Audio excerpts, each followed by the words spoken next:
నాన్న లేడని అన్నారు. చిన్నప్పుడే నాన్న కారణాల వల్ల. చిన్న వయసు కదా, మీకు ఏమీ అవగాహన ఉండదు. అందరూ ఆటపాటలతో పెరుగుతారు, కానీ నేను చూసాను ఆ కష్టాలు ఎలా ఉంటాయని.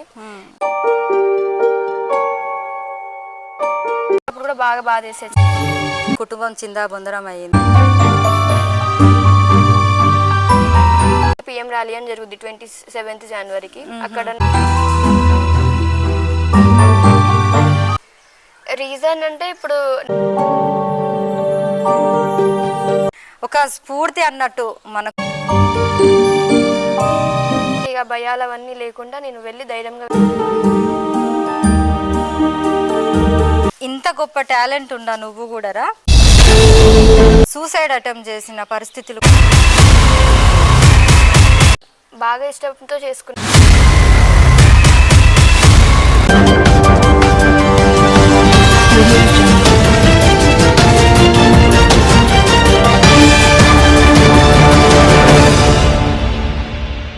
టూకే మీడియా ప్రేక్షకులకు స్వాగతం. ఈరోజు మీ ముందుకైతే ఒక గొప్ప వ్యక్తిని, ఒక గొప్ప స్టూడెంట్ని, మల్టీ టాలెంటెడ్ ఉన్నటువంటి స్టూడెంట్ని అయితే మేము ముందుకు తీసుకొచ్చినాం. మల్టీ టాలెంటెడ్ అని ఎందుకు అంటున్నానంటే, ఆ అమ్మాయి కేవలం డిగ్రీ 3rd ఇయర్ చదువుతూనే ఒక గొప్ప రచయిత అయ్యింది, ఒక గొప్ప క్రీడాకారిణి అయ్యింది. ఎన్సీసీలో కూడా గొప్పగా రాణించి వెనకబడినటువంటి ఏరియాలలో ఉన్న విద్యార్థులకు కూడా విద్యను అందిస్తూ, ప్రజాసేవ చేస్తూ, ఎన్నో రంగాలలో ప్రావీణ్యత పొందుతూ ఒక ఐఏఎస్ కావాలన్న లక్ష్యంతో ఆమె ప్రయాణాన్ని కొనసాగిస్తుంది. చిన్నతనం నుండే చవి చూడనటువంటి బాధలను అనుభవిస్తూ, కష్టాలను ఎదుర్కొంటూ ఆమె ప్రయాణాన్ని అయితే కొనసాగిస్తుంది. ఆమె చిన్నప్పటి నుంచి ఎట్లాంటి కష్టాలను ఎదుర్కొంది, ఎట్లాంటి సమస్యలను అధిగమించి ఇన్ని రంగాలలో ఏ విధంగా అభివృద్ధి చెందుతూ ముందుకు వస్తుందో మనం ఇప్పుడు ఆ స్టూడెంట్ని అడిగి తెలుసుకుందాం. ఆ అమ్మాయి అయితే మనతోటి ఉన్నది. అసలు ఆమె ఎవరు, ఆమె పేరేంటి, ఆమె ఏం చదువుతుంది, ఆమె నేపథ్యం ఏంది, ఆమె ద్వారా మనం తెలుసుకుందాం. హాయ్ రా. హాయ్ అక్క. How are you? ఫైన్, మీరు ఎలా ఉన్నారు? బాగున్నాను రా. నువ్వు చిన్నప్పటి నుంచి ఎన్నో బాధలను అనుభవిస్తూ, కష్టాలను ఎదుర్కొంటూ, నీ స్టడీని కొనసాగించుకుంటూ చాలా సమస్యలను ఎదుర్కొన్నారని మాకు తెలిసింది. అసలు నువ్వు ఏ సమస్యలు ఎదుర్కొన్నావు, ఎట్లాంటి ఇబ్బందులను ఎదుర్కొని నువ్వు ఎన్నో గొప్ప గొప్ప రంగాలలో ఇప్పుడు నువ్వు పాల్గొన్నావు. అసలు నీ నేపథ్యం ఏంది, అమ్మ నాన్న వాళ్ళు ఏం చేస్తారు, నీ స్టడీ ఎట్లా కొనసాగుతుంది అనేది మన ప్రేక్షకులకు ఒక్కసారి తెలియజేయి. ఫస్ట్ నీ పేరు, అమ్మ నాన్న వాళ్ళ పేరు చెప్పండి. నా పేరు వర్షిత. నేను పుట్టింది నల్గొండలోనే. నాకు ఫాదర్ లేరు, మమ్మీయే సింగిల్ పేరెంట్. చిన్నప్పటి నుంచి తనే చదివిస్తుండే నన్ను. చిన్నప్పుడు కొంచెం బాగా కష్టాలు ఉండే మాకు. మమ్మీ అప్పట్లో ఫాదర్ లేకపోయేసరికి బాగా కష్టపడి పెంచారు. లెక్చరర్ లాగా చేస్తూ కాలేజ్లో, తర్వాతకి స్కూల్ టీచర్లా చేస్తూ నన్ను పెంచారు. నేను ఇంటర్ ఇక్కడ శ్రీ చైతన్య స్కూల్లో చదివాను 10th వరకు. ఇంటర్ నేను కొంపెల్లిలో ఇగ్నైట్ ఐఏఎస్ అకాడమీలో చదివాను. అక్కడ నుంచి నేను CUET ఎగ్జామ్ ద్వారా నేను గల్గోట యూనివర్సిటీకి వెళ్ళాను. అక్కడ గ్రేటర్ నోయిడా, ఢిల్లీ పక్కనే, ఉత్తరప్రదేశ్లో ఉంటుంది. అక్కడ నేను డిగ్రీ చేస్తున్నాను. అలాగే నాకు నాట్యం అంటే బాగా ఇష్టం కాబట్టి చిన్నప్పటి నుంచి కూచిపూడి నేర్చుకుంటున్నాను. అందులోనే సర్టిఫికేట్ కోర్స్ కూడా చేశాను, UKG నుంచి నేర్చుకుంటున్నాను. దాంతోపాటే నాకు చిన్నప్పటి నుంచి బాగా రచయితలన్న, పోయిటరీస్ అన్నవన్నీ బాగా ఇంట్రెస్ట్ ఉండేది. ఎప్పటి నుంచో రాయాలి అనుకుంటున్నాను. అలాగే ఇప్పుడు కుదిరింది, అది ఇన్నాళ్ళకి ఇప్పుడు రాస్తాను నేను ఆ బుక్, పర్పస్ ఆఫ్ లివింగ్ అని చెప్పి రీసెంట్గానే రాశాను. దాంతోపాటు నేను శారీస్ మీద పెయింటింగ్స్ అట్లా వేయడం అవన్నీ కూడా నాకు వచ్చి బాగా చేస్తూ ఉంటాను. ఇంకా NGOలో కూడా ఉన్నాను. అక్కడ స్లమ్ ఏరియాస్లో ఉండే పిల్లలు, వాళ్ళు చదువుకొని సిచ్యువేషన్లో ఉన్న వాళ్ళకి ట్యూషన్ లాగా సాటర్డే సండే చెప్పి వాళ్ళని గవర్నమెంట్ స్కూల్లో జాయిన్ చేయడం మా డ్యూటీ. అది. నాన్న లేడని అన్నారు. అసలు ఏమైంది నాన్నకి? చిన్నప్పుడే నాన్నకి అమ్మకి కొన్ని కారణాల వల్ల డివోర్స్ అయింది. ఆ తర్వాతకి నాన్న హెల్త్ ఇష్యూస్ వల్ల నేను 6th క్లాస్ ఉన్నప్పుడు చనిపోయారు. 6th క్లాస్లో ఉన్నప్పుడు, నేను 8th క్లాస్లో ఉన్నప్పుడు మాకు తెలిసింది ఇట్లా నాన్న చనిపోయారు అని. అప్పటి నుంచి మేము నాన్న సైడ్ వాళ్ళతో కలవడం అనేది జరిగింది. 6th క్లాస్లోనే నాన్నను కోల్పోవడం అనేది ఒక బాధాకరమైన విషయం. బరువు బాధ్యతలను చూసేటటువంటి ఒక ఇంటి యజమాని తను చిన్న వయసులోనే లేకపోవడం అనంటే అది చాలా బాధాకరమైన విషయం. ఎందుకనంటే ఆ సిచ్యువేషన్స్ ఎట్లుంటాయో వాళ్ళు అనుభవించిన వాళ్ళకే తెలుస్తుంది. అంత చిన్న వయసులో చనిపోవడానికి ఏమైనా రీజన్ ఉన్నాయా?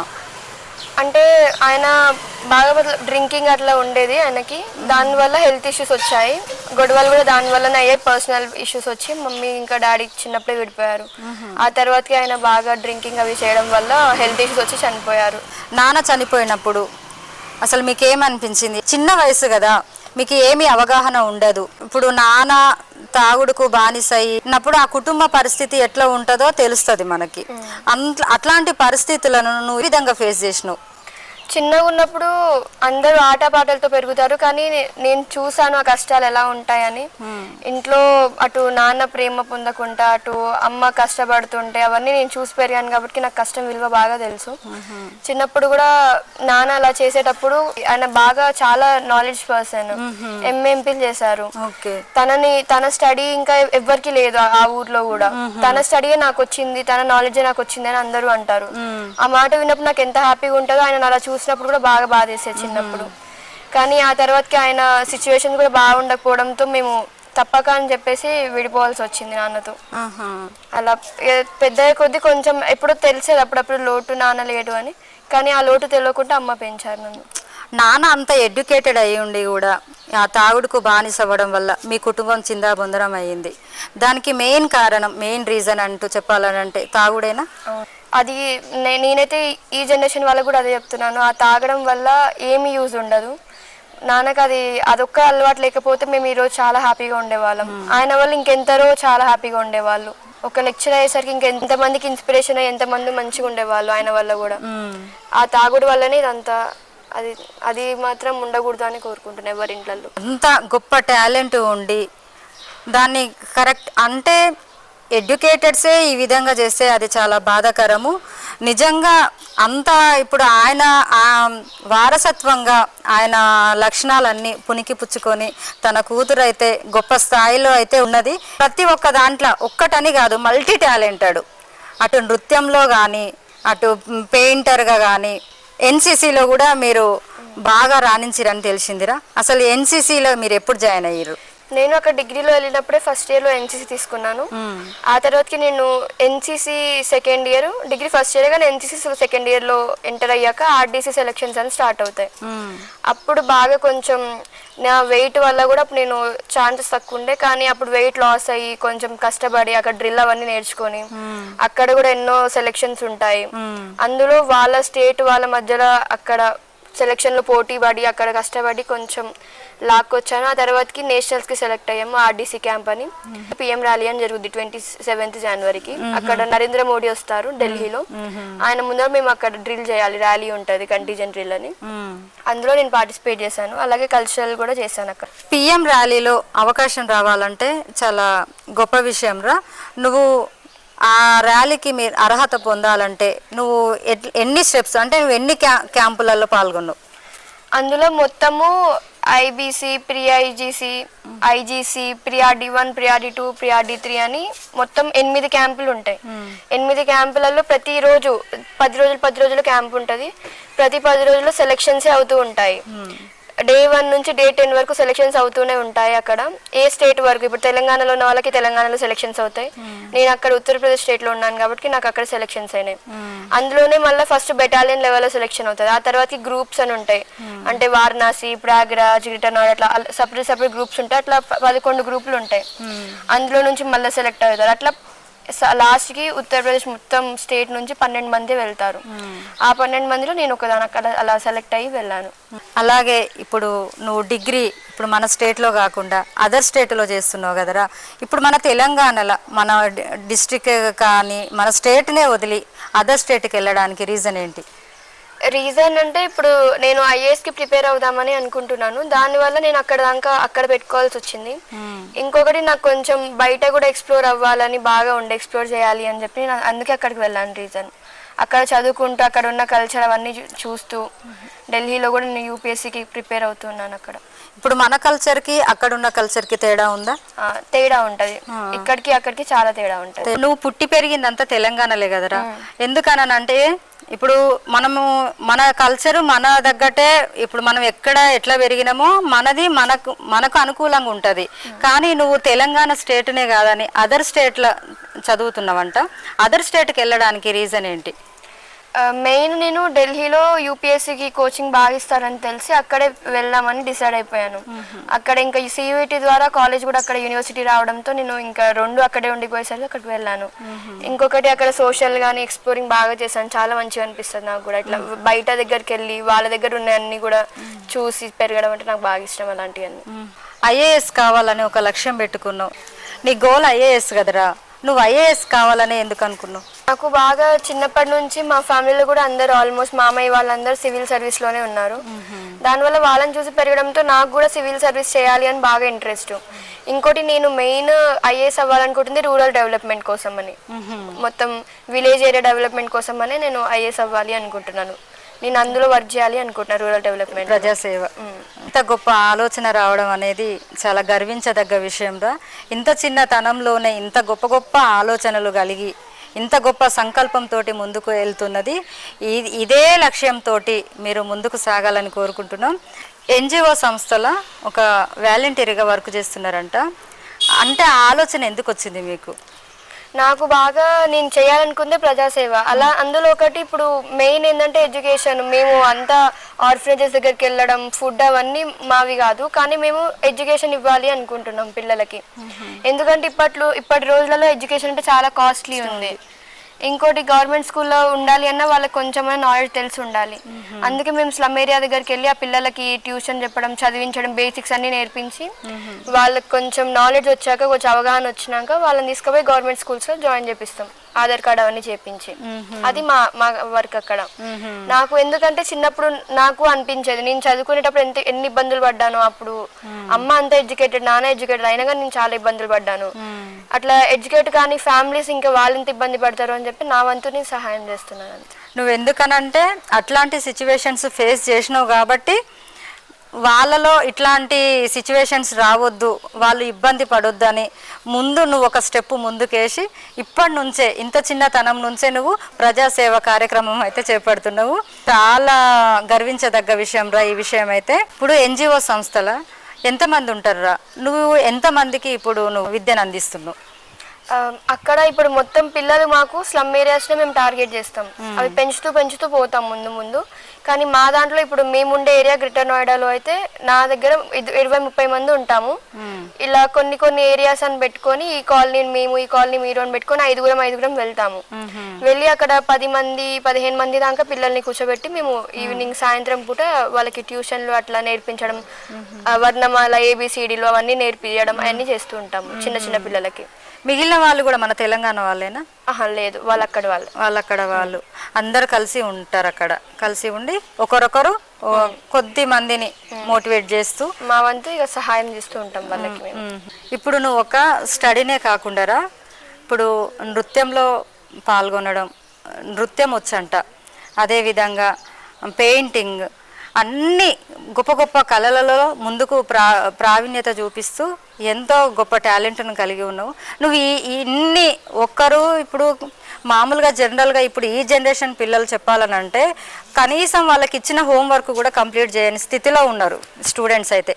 కానీ తను ఒక డిగ్రీ ఫైనల్ ఇయర్ మాత్రమే చదువుతూ చాలా ఒక్కటని కాదు ఎన్నో కార్యక్రమాలను చేసుకుంటూ ఆమెకు ఉన్నటువంటి సమయాన్ని ఏ విధంగా సద్వినియోగం చేస్తుంది? అసలు నీ టైం టేబుల్ ఏంటి? నేను అన్ని మేనేజ్ చేసుకోవడానికి నాకు కొంచెం టైం ఫస్ట్లో ఇబ్బంది అవుతుంది. తర్వాతకి నేను ఎప్పుడైతే ఇది చెయ్యాలి అనుకుని నేను ఫిక్స్ అయిపోతాను మెంటల్లీ, అప్పుడు నాకు ఎంత స్ట్రెస్ పడదు. ఇంకోటి నేను అన్ని వర్క్ అంటే ఒకవేళ నేను ఎన్సీసీలో ఉంటే ఎన్సీసీ గురించి ఆలోచిస్తూ ఆ వర్క్ చేసుకుంటాను. అది అయిపోయినాక కాలేజ్లో ఉంటే క్లాసెస్ వర్క్ ఆలోచించి ఆ క్లాస్ వర్క్ చేసుకుంటాను. అన్ని క్లాసెస్ అంటే హోంవర్క్ ఏమున్నా క్లాస్లో కంప్లీట్ చేస్తాను. ఆ తర్వాత ఎన్సీసీ ఉన్నప్పుడు ఎన్సీసీ చేసుకుంటాను. ఇంట్లో వచ్చాక నైట్ మొత్తం యూపీఎస్సీ చేసుకుంటాను. ఈవినింగ్ టైం మిగిలినప్పుడు నేను ఇట్లా బుక్స్ రాయడం కానీ పోయట్రీస్ రాయడం కానీ అవి చేస్తూ ఉంటాను. సాటర్డే వీకెండ్స్లో నేను అక్కడ పిల్లల దగ్గరికి వెళ్తూ ఉంటాను. అలా నేను కొంచెం ఒక టైం టేబుల్ చేసుకుని దాన్ని ఫాలో అవుతూ వెళ్తూ ఉంటాను. ప్రతి వర్క్ ను బ్యాలెన్స్ చేసుకుంటూ ఉంటాను. ఓకేరా, అసలు చెప్పాలంటే ఒక స్ఫూర్తి అన్నట్టు మనకు వర్షిత అయితే ఈ జనరేషన్లో ఒక స్ఫూర్తి. ఈమెను చూసి చాలా మంది నేర్చుకోవాలి. ఇప్పటి తరం స్టూడెంట్స్ కానీ యువత కానీ చాలా నేర్చుకోవాలి వర్షితను చూసి. అయితే నువ్వు ఒక ట్రస్ట్ పెట్టాలనుకున్నావు అంటారా? అసలు ఆ ట్రస్ట్ పెట్టాలనే ఆలోచన ఎందుకు వచ్చింది? నేను ఫస్ట్లో చెప్పినట్టు నాకు బాగా ఇలాంటివన్నీ సేవా కార్యక్రమాలు ఇవన్నీ బాగా ఇంట్రెస్ట్ ఉంటాయి. నేను ఎంతో మందిని ఇట్లా రోడ్ల మీద గంటలా చూస్తూ ఉంటాను. అంటే వాళ్ళు హెల్ప్లెస్గా తిరుగుతూ ఉంటారు.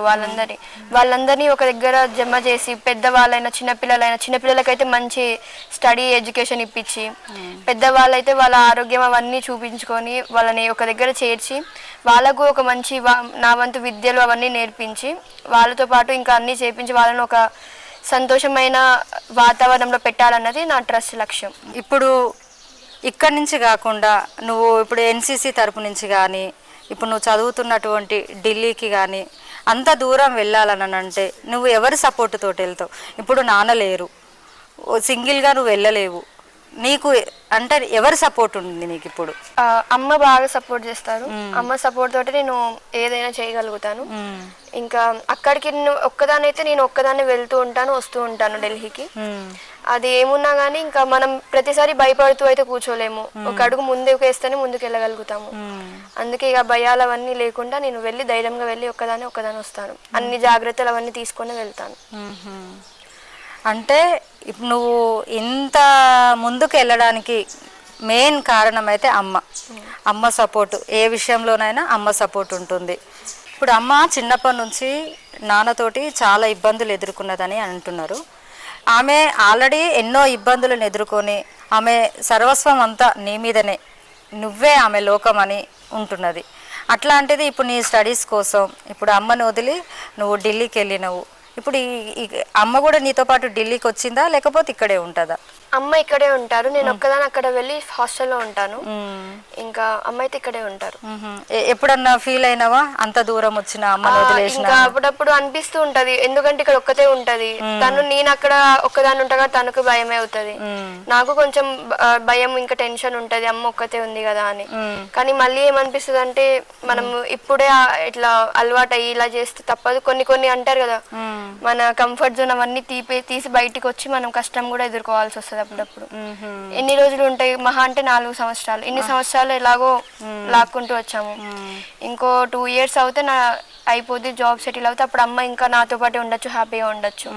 ఇంత గొప్ప టాలెంట్ ఉందా నువ్వు కూడా? ఒకానొక సమయంలో సూసైడ్ అటెంప్ట్ చేసిన పరిస్థితులు కూడా ఎదుర్కొన్నారంట. అట్లాంటి సందర్భం ఎందుకు వచ్చింది? మేము చిన్నగా ఉన్నప్పుడు ఇవే నాన్న అంతగానంగా బాగా ఇష్టంతో చేసుకున్నారు అమ్మ కూడా నాన్నని. నాన్న చాలా మంచివారు ఉండే అట్లా కూడా. ఆ తర్వాతకి తాగుడికి దీనికి అలవాటు అవ్వడం వల్ల మొత్తం నాన్న లైఫ్ స్పాయిల్ అయిందట, అమ్మ లైఫ్. ఇంకా నాన్న కొంచెం బిహేవ్ చేసే విధానం కూడా అమ్మకు నచ్చక ఆయన పద్ధతి అవన్నీ మారడంతో ఇంకా అమ్మకు లైఫ్ మీద ఏ హోప్స్ లేక ఇక తను చనిపోదామని డిసైడ్ అయిపోయి అట్లా కాల్వగట్ట దగ్గర తీసుకుపోయిన రోజులు కూడా ఉన్నాయి. ఆ తర్వాతకి ఎందుకు చావాలి, బతికి కూడా చాలా సాధించవచ్చు అని చెప్పి మళ్ళీ వెనక్కి వచ్చి మేము ఇలా ఇప్పుడు ఈ స్టేజ్లో ఉన్నాం. కానీ అట్లాంటి సిచ్యువేషన్స్ వచ్చినప్పుడు మళ్ళీ గుండె ధైర్యంతో ముందుకు రావడం అనేది చాలా గొప్ప విషయం రా.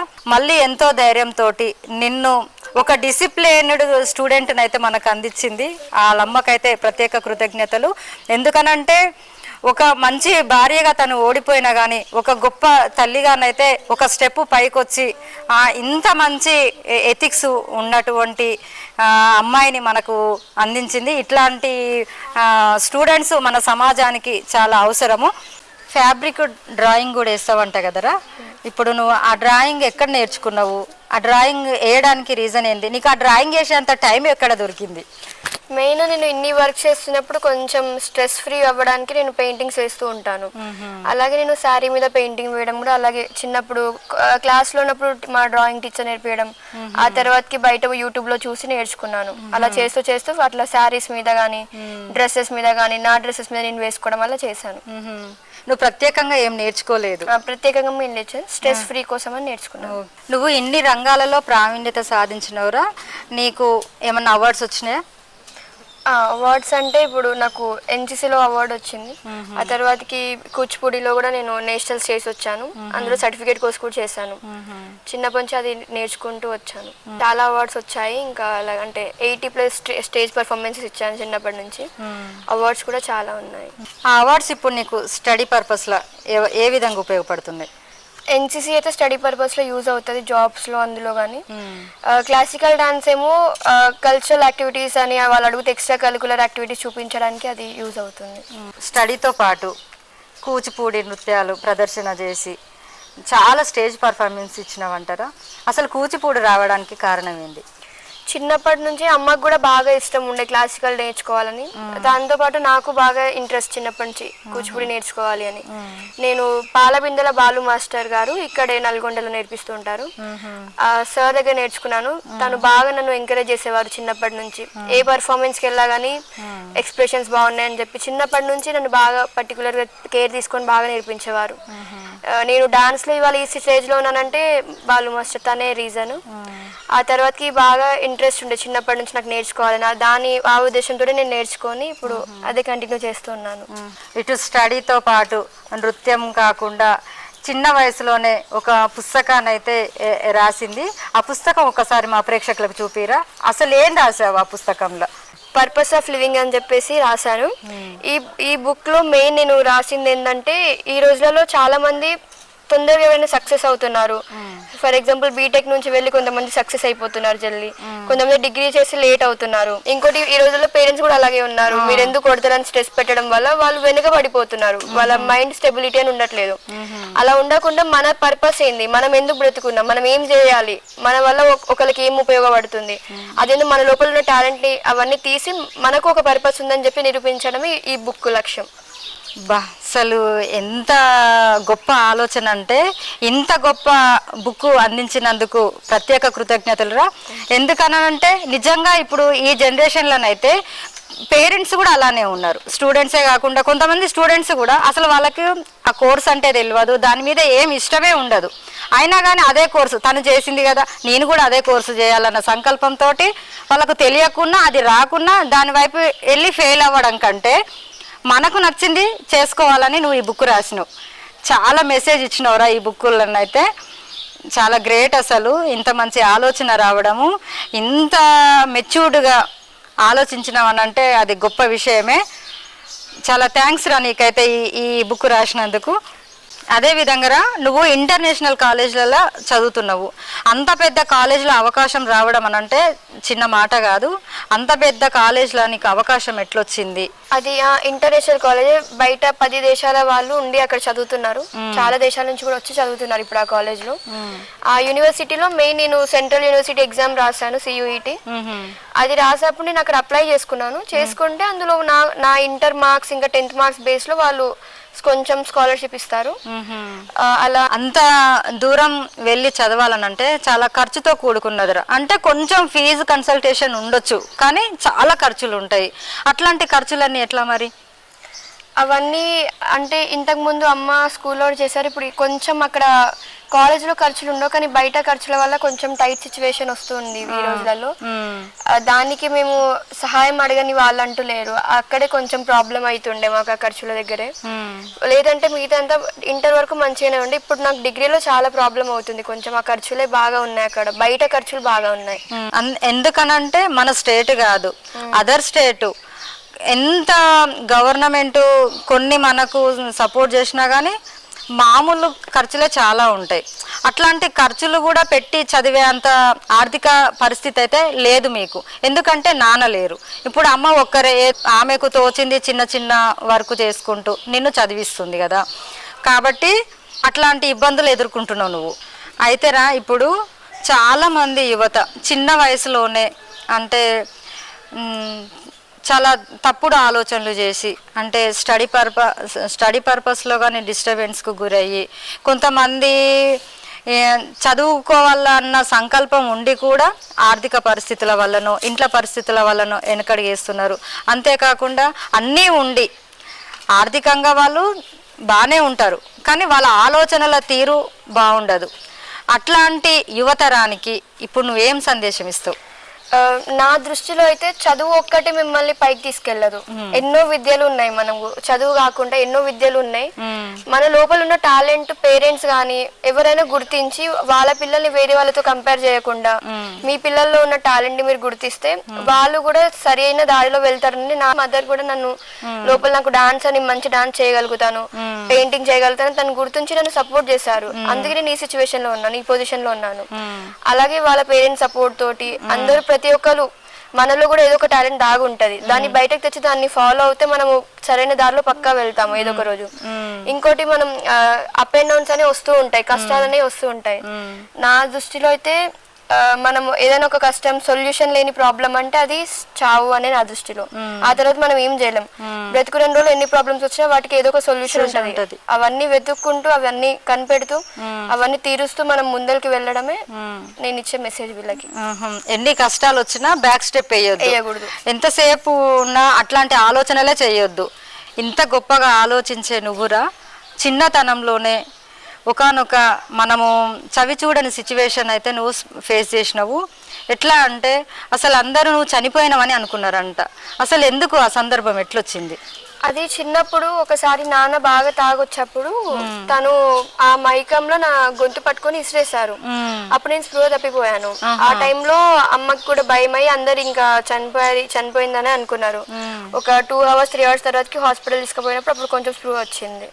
ఆ తర్వాతకి అమ్మ ఇంకా ఈ డెసిషన్ తీసుకుంది. తనకి నర్వస్ మీద పనిచేసింది, తాగిన మైకంలో ఏదైనా చెయ్యొచ్చు అన్న భయంతో మేము అలా చేసాం. అంటే నాన్న అలా చేయడం వల్ల నువ్వు స్పృహ కోల్పోయినావు. అంత బాధాకరమైన విషయం అని అంటే అంత బాధాకరమైన విషయం. చూడండి, తాగినప్పుడు వాళ్ళు ఏం చేస్తున్నారో వాళ్ళకే తెలియదు. ఇంత గొప్ప టాలెంట్ని అయితే అందించిండు వాళ్ళ నాన్న అయితే, కానీ ఇప్పుడు వాళ్ళ నాన్నే లేడు. ఎంత బాధ అంటే అంత బాధ.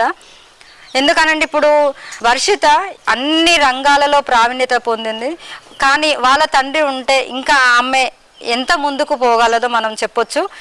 వాళ్ళ తండ్రి సపోర్ట్ తోటి ఆ తండ్రి ప్రేమను పొందలేదు, కానీ ఆ తండ్రి ప్రేమనే పొందితే ఇంకా ఏ విధంగా వర్షితను మనం చూడొచ్చు, అర్థం చేసుకోవచ్చు. కానీ ఈ విషయంలోనైతే చాలా బాధపడాలి మనం. చాలా మంచివారని చెప్తుంది, కానీ ఒక తాగుడుకు బానిస అయ్యి ఏం చేస్తున్నాడో తెలియకుండా తన కూతురునే చంపే సిచ్యువేషన్కి వచ్చిండు.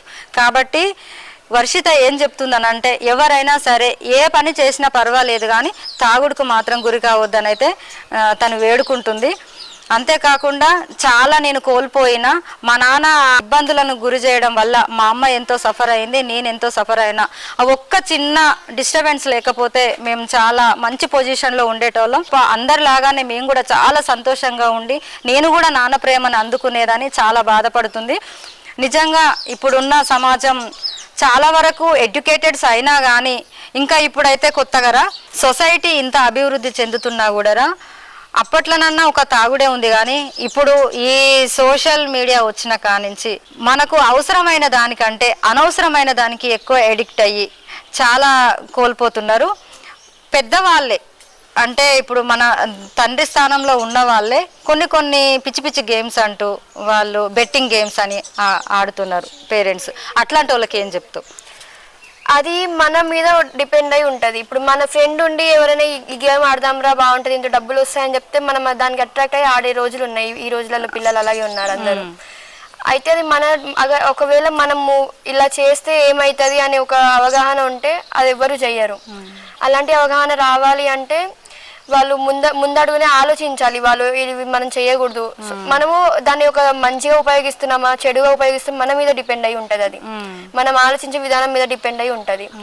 ఆ ఆలోచనని మార్చుకొని మనం మంచి దారిలో వెళ్ళాలని నేను చెప్తాను. ఇంత చిన్న వయసులో కూడా వర్షిత ఏం చెప్తుందో చూడండి. అంటే ఏదో ఎవరో చెప్పిరని మనం ఎడిక్ట్ అవ్వద్దు, అది మంచా చెడా అని ఆలోచించాలి అని చెప్తున్నది. వర్షిత, నువ్వు ఐఏఎస్ కావాలనుకుంటున్నావు కదరా. ఇప్పుడు ఐఏఎస్ కావాలంటే అది చిన్న మాట కాదు, చాలా ఖర్చుతో కూడుకున్న పని. సరే, నీకు నాలెడ్జ్ ఉండొచ్చు, కానీ ఒక నాలెడ్జ్ ఉంటే సరిపోదు కదా, దానికి మనకు ఆర్థికంగా కూడా మనం బ్యాలెన్స్ చేసుకోవాలి. ఆర్థిక అవసరాలు కూడా చాలా ఉంటాయి. ఫైనాన్షియల్గా మనం దాన్ని అధిగమించి మన నాలెడ్జ్తో పాటు ఫైనాన్షియల్గా మనము స్ట్రాంగ్గా ఉంటేనే మనం అనుకున్న గోల్ని రీచ్ అవ్వాలి. కానీ నువ్వు ఐఏఎస్ చదివేంత నాలెడ్జ్ ఉంది, కానీ నీకు ఐఏఎస్ చదివేంత ఆర్థిక స్తోమత అయితే లేదని మాకు తెలిసింది. మరి ఎట్లా పోదాం అనుకుంటున్నారు? నేనైతే ప్రభుత్వాన్ని కానీ ఎవరైనా కానీ అంటే డబ్బులు నా దగ్గర ఇదే నేను కోరుకునేది, ఆర్థికంగా నాలాగా చదువుకోవాలనుకున్న వాళ్ళకి ఆర్థికంగా సహాయం చేయండి అని నేను కోరుకుంటాను. ఎందుకంటే ఎంతోమంది ఎన్నో కళలు చదువుకోవాలనుకున్నా కానీ చదువుకోలేని సిచ్యువేషన్లో ఉన్న వాళ్ళు ఉంటారు. వాళ్ళకి ఆర్థికంగా సహాయం చేయండి అని నేను కోరుకుంటాను. అలాగే నాకు కూడా కొంచెం ఆర్థికంగా ఎవరైనా సహాయం చేస్తారేమో నేను కోరుకుంటున్నాను. వర్షిత తన ఐఏఎస్ గోల్ని రీచ్ అవ్వాలంటే కొంచెం ఆర్థికంగా మాకు సహాయం కావాలని కోరుకుంటుంది. ఇట్లాంటి వాళ్ళు ఇప్పుడున్న సమాజానికి చాలా అవసరము. వర్షితకున్న టాలెంట్ని మనం ఉపయోగించుకోవాలనంటే, మన సమాజానికి అందిపుచ్చుకోవాలనంటే వర్షితని చాలా ముందుకు తీసుకెళ్ళాలి. ఆమె అంత ముందుకు పోవడానికి కేవలం ఆర్థిక పరిస్థితే కారణం కాకూడదు. ఇంత డెవలప్ అయిన సమాజంలో వర్షిత బ్యాక్ స్టెప్ వేయకుండా ఉండాలి అని అంటే ఈ సమాజం తనని గుర్తించి, ప్రభుత్వమే కానీ ఎవరైనా, వర్షితలో చాలా టాలెంట్ ఉంది, మల్టీ టాలెంటెడ్ అమ్మాయి అయితే ఇంత మంచి స్టూడెంట్ని ఆర్థికంగా బ్యాక్ స్టెప్ వేయడానికి రీజన్ కావద్దని మేము కోరుకుంటున్నాము. ఖచ్చితంగా ఎవరైనా అధికారులే కావచ్చు, సంస్థలే కావచ్చు, ఎవరైనా సరే వర్షితని ఆమె గోల్ రీచ్ అవ్వడానికి కావలసినటువంటి ఆర్థిక సాయాన్ని తనకు అందించాలని మా 2K మీడియా ద్వారా కోరుకుంటున్నాము. ఓకేరా వర్షిత, ఇంత చిన్నతనంలో ఎన్నో గొప్ప గొప్ప రంగాలలో నువ్వు ముందుకెళ్తూ ఎంతో ప్రజ్ఞావంతురాలివై చాలా గొప్ప సంకల్పంతో ముందుకెళ్తూ ఐఏఎస్ కావాలన్న నీ గోల్ రీచ్ అవ్వాలని కోరుకుంటూ, నీకెప్పుడు ఆ దేవుడి ఆశీస్సులు నీ పైన ఉంటూ నువ్వు ఎల్లప్పుడూ ఆరోగ్యాలతో ఉండి వర్షితను ఎవరైనా ముందుకు వచ్చి తనకు ఆర్థిక సహాయం చేసి తన స్టడీ పర్పస్లో హెల్ప్ చేయాలని కోరుకుంటూ మాకు ఈ అవకాశం ఇచ్చి ఇంత మంచి సమయాన్ని వర్షిత మనకి ఇచ్చినందుకు మరొకసారి కృతజ్ఞతలురా. నువ్వెప్పుడు ఆ లక్ష్యాన్ని చేరుకోవాలని, తొందరగా ఒక చిన్నతనంలోనే ఒక ఐఏఎస్ ఆఫీసర్ అయ్యి ఒక ప్రజా సేవకురాలిగా ఈ ప్రపంచానికి నువ్వు పరిచయం కావాలని కోరుకుంటూ, ఇట్లాంటి గొప్ప గొప్ప మేధావులతోటి పాటల రంగంలోనే కాకుండా ఇట్లాంటి ఎడ్యుకేటెడ్స్ స్టూడెంట్స్ని కానీ ఇంకా మన సమాజానికి అవసరమయ్యేటటువంటి కంటెంట్ తోటి మళ్ళీ మేము ముందుకు వస్తా. అంతవరకు సెలవు.